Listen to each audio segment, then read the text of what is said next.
Globalización y especies invasoras. Para que una especie exótica introducida en un nuevo ambiente se vuelva invasora, debe atravesar dos filtros: uno biogeográfico, que es solventando por los medios de transporte, las introducciones voluntarias, entre otras, y otro biológico, en sí mismo determinado por sus propias características biológicas y las de los ecosistemas receptores.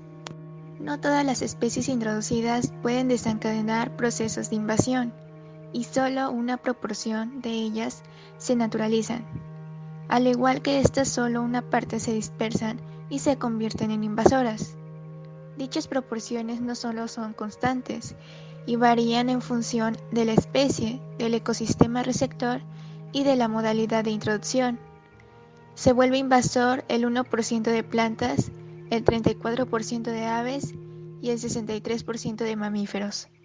Algunas especies exóticas introducidas son beneficiosas para el ser humano y no presentan riesgos de invasión asociados al tratarse de estivadas o domesticadas incapaces de establecer poblaciones viables por sí mismas. Sin embargo, otras que en la actualidad no parecen tener impactos negativos apreciables podrían convertirse en invasoras con el tiempo, si se producen en condiciones favorables. Los impactos generados por la presencia de especies alóctonas con un comportamiento invasor varían según la especie de la que se trate y las interacciones con el ecosistema invadido. Cuando una especie introducida ocupa el mismo nicho ecológico que una autóctona, mostrando una mayor capacidad competitiva, competencia ya sea por recursos o indirecta, impacta mediante la depredación, herbívora, parasitismo, mutualismo. Las especies nativas pueden caer en regresión e incluso llegar a extinguirse localmente, con graves consecuencias si ésta desempeña papeles clave en el ecosistema. La importancia de las especies exóticas invasoras como causa de la disminución y la extinción de especies nativas ha sido analizada. Los resultados apuntan a las especies exóticas invasoras como la principal causa de extinción de aves y la segunda causa de extinción de peces y mamíferos. Las especies exóticas invasoras pueden consumir una parte importante de los recursos, y aunque no sean limitantes, explotarlos con más eficacia que las especies nativas, reduciendo su disponibilidad en el medio. También presentan una mayor tolerancia a ciertas limitaciones, tanto ambientales, que son disponibilidad de nutrientes, de espacio, luz, y consiguen explotarlos más eficaz que las especies nativas, llegando a dominar competitivamente en este ambiente. Las especies exóticas invasoras pueden impedir a sus competidores nativos el acceso de algún recurso común, competencia por interferencia. Algunas plagas invasoras pueden desplazar a las especies adyacentes, produciendo compuestos químicos tóxicos, que es la alelopatía, inhibiendo su crecimiento y germinación y provocando un impacto negativo sobre la comunidad vegetal nativa. Algunas especies introducidas pueden provocar cambios en el comportamiento de otras especies en su propio detrimento. En otros casos, las especies introducidas pueden alterar el régimen de las perturbaciones, incluso con consecuencias muy significativas, si las especies nativas no logran adaptarse. ¿Y qué explica el éxito de las especies exóticas invasoras? Las hipótesis contribuyen a explicar el éxito de las especies exóticas. 1. La existencia de un nicho vacío que una especie exótica puede ocupar en el ecosistema, utilizando unos recursos no explotados y cumpliendo unas funciones en la comunidad distinta de las especies nativas. 2. La ausencia de enemigos naturales, como depredadores, parásitos, enfermedades, en el lugar de introducción. 3. Una menor resistencia a las invasiones de las comunidades con baja riqueza de especies, que volverían las islas más vulnerables a las invasiones. 4. La presencia en el ecosistema de otras especies invasoras que facilitarán la supervivencia de nuevas especies introducidas. 5.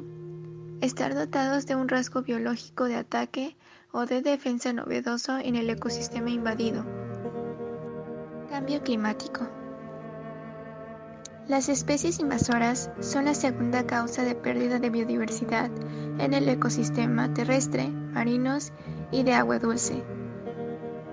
Muchas especies invasoras son consideradas como especies transformadoras, que por sí solas pueden modificar drásticamente las condiciones y características de los hábitats terrestres y acuáticos.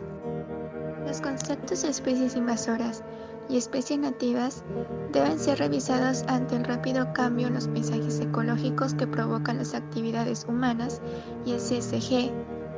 Algunas especies van a tener un menor impacto.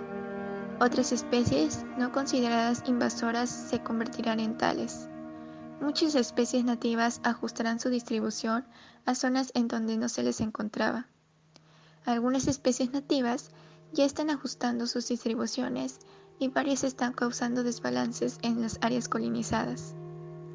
Las especies invasoras presentan distintas adaptaciones y características que las hacen altamente competitivas. Tolerantes a amplios rangos climáticos, presentan extensos rangos de distribución. Muchas son más eficientes en el uso del agua que las especies nativas, elevadas tasas de reproducción, tiempos cortos de maduración, mecanismos eficaces de dispersión y algunos son resistentes al fuego y otras condiciones extremas.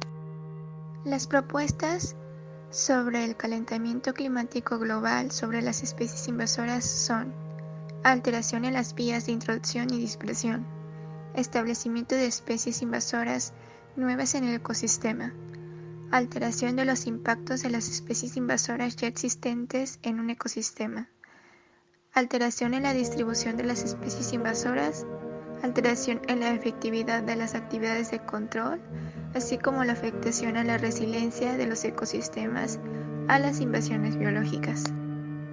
Invasiones biológicas. La amenaza inadvertida. Las invasiones biológicas rompen de este modo las barreras biogeográficas clásicas y su distribución espacial a gran escala es resultado del transporte de especies a través de actividades desarrolladas por el ser humano, redefiniendo el concepto de biogeografía en el Antropoceno. Las especies invasoras a menudo poseen rasgos biológicos muy competitivos. Carecen de las habituales limitaciones bióticas, depredadores, competidores o parásitos desde su rango nativo, y tienden a establecer nuevas interacciones en el área invadida, de modo que la influencia del factor biótico se diluye.